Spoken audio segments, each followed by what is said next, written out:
Yazhpanam பொன்னாளை Paruthithurai AB 21 வீதி புனரமைப்பு பல கட்டங்களாக பிரித்து ஆரம்பிக்கப்பட்டுள்ளன.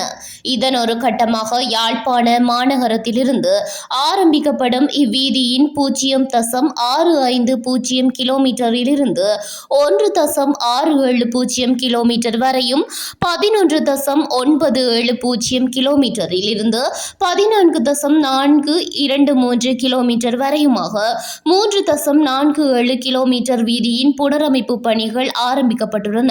இதற்காக 260.4 மில்லியன் ரூபாய் நிதி ஒதுக்கப்பட்டுள்ளது. இதற்கான ஆரம்ப நிகழ்வில் நாடாளுமன்ற உறுப்பினர் ஜெயச்சந்திரமூர்த்தி ரஜீவன், யாழ் மாவட்ட ஒருங்கிணைப்பு குழு இணைப்பாளர் சுந்தரலிங்கம் கபிலன், வீதி அபிவிருத்தி அதிகார சபை அதிகாரிகள், பொதுமக்கள் என பலரும் கலந்து கொண்டிருந்தனர்.